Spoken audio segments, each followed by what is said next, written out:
It's almost impossible to utter the word Hiroshima absent a single horrific image of utter destruction and death. For it was here on a beautifully clear morning like this one on August 6, 1945 at precisely 8:15 a.m. that the world changed in a way that no one could imagine. I'm of course talking about the atomic bomb dropped here and a second bomb on the city of Nagasaki a few days later at the end of World War II. A weapon so horrific that an estimated 66,000 people died almost instantly, and they were the lucky ones compared to the tens of thousands of others who died slow, agonizing deaths in the months to follow. This is a beautiful city, marvelously reconstructed from that day 8 decades ago, vibrant, thriving, and forward-thinking.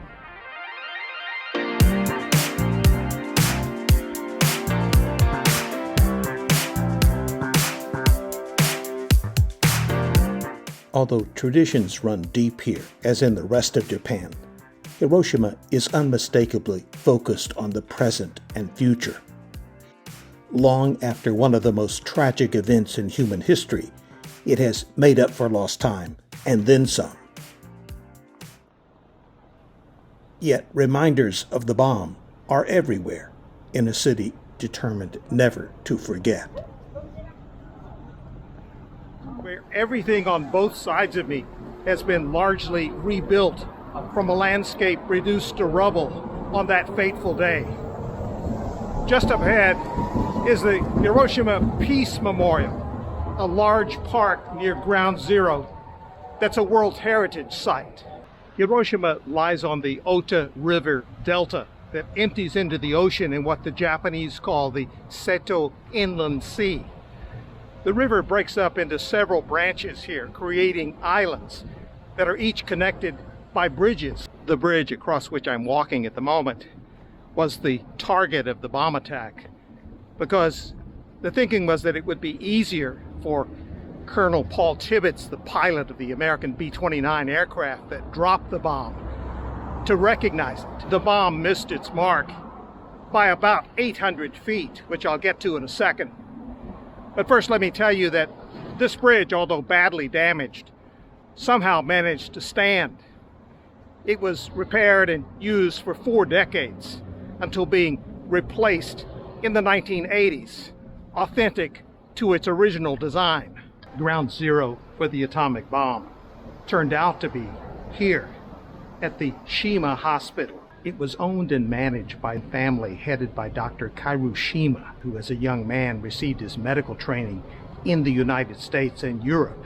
The hospital, which is now a clinic, was rebuilt on the same spot after the war when the bomb detonated about 1,900 feet in the air directly above where I'm walking. The impact projected straight downward, decimating the building and leaving nothing but skeletal remains of the 80 patients and staff that were recovered from the rubble. Fortunately for him, Dr. Shima was not among the skeletal remains. He and a nurse had gone to a nearby town to help with a surgery that day. Dr. Shima, who ironically had opposed Japan's war in the Pacific, died in 1977. It's maybe a 2-minute walk from the hospital, which, by the way, is outside the Peace Park, to where I've come, the most iconic building related to what happened here.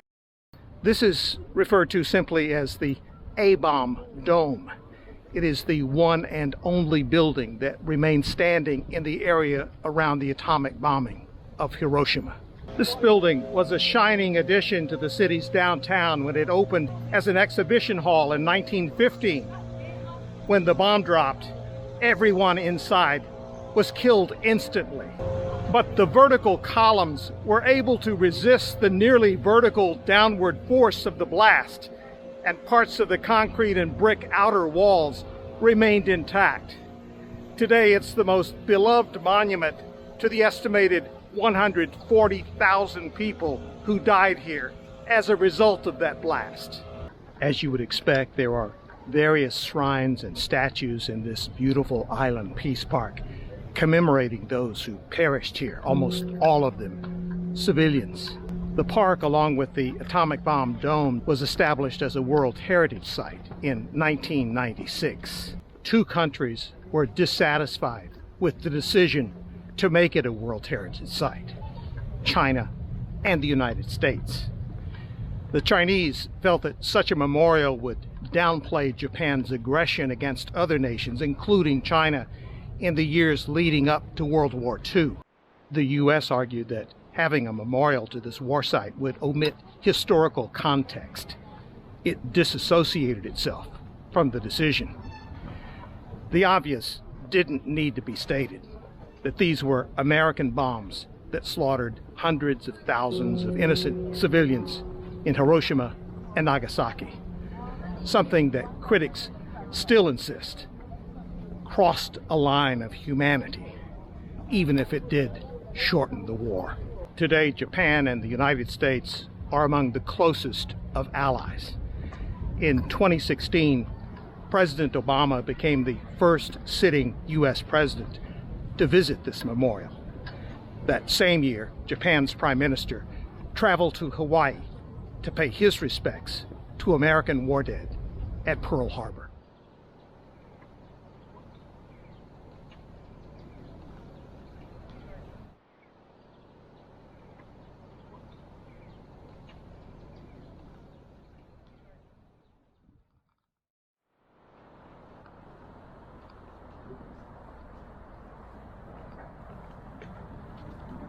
I've come to one of the city's most beloved landmarks, Hiroshima Castle, a reminder of the rich cultural history that has existed here for centuries.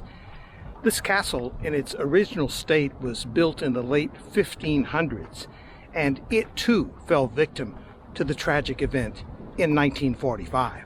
In my previous videos from Osaka and Kyoto, I've showed you castles and shrines that have been rebuilt over the centuries after being destroyed, usually by fires.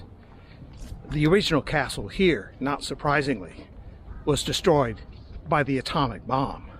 It was originally thought that the blast, the equivalent of 15,000 tons of TNT, just blew the castle away. But evidence discovered in 2010 reveals that the explosion only destroyed the castle's lower pillars, causing the rest of it to collapse. What you see today was rebuilt as a replica in 1958. Only in contrast to the first structure, built of wood, this one is made mostly of concrete. It serves as a museum of pre-World War II Hiroshima. Given when the original was built, you don't have to guess that it was built by the shogun or feudal lord that controlled this region 4 centuries ago. At the time, there was no Hiroshima, only 5 villages at a very strategic location where the river delta meets the sea. After the era of the shoguns passed in the 1860s, the Japanese government turned the castle into a military headquarters and even ran the first Sino-Japanese War of the 1890s from this building. which gets us to the 1945 connection. During World War II, the castle that stood here was headquarters for Japan's 2nd General Army and 5th Division, whose mission was to deter the projected Allied invasion of the Japanese mainland. That was a key reason why Hiroshima was chosen as the city to debut the atomic bomb.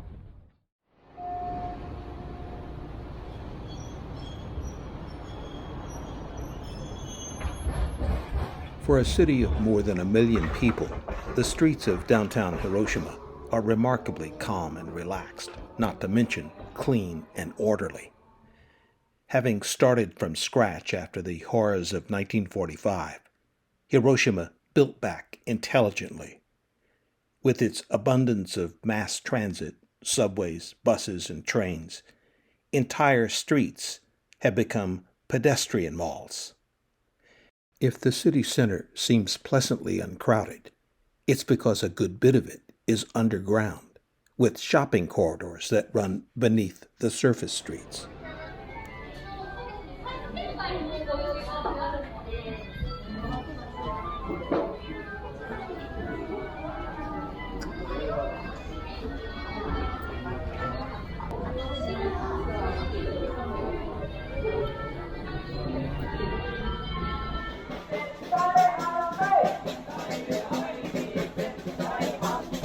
The calm here is owing also to the culture.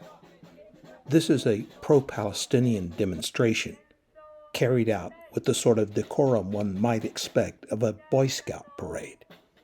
The police aren't butting heads and have no violence to contend with. They're on hand only for traffic safety.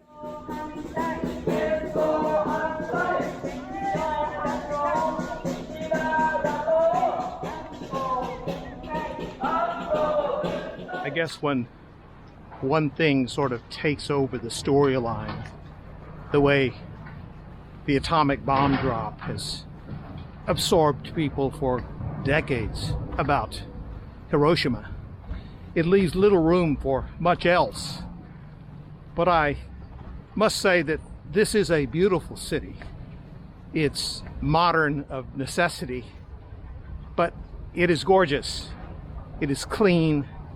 It is efficient and very pleasant, with lots of spaces that are green, including the riverside walk that I'm on now along one of the tributaries of the Ota River, where skyscrapers populate one side and lush forest populates the other.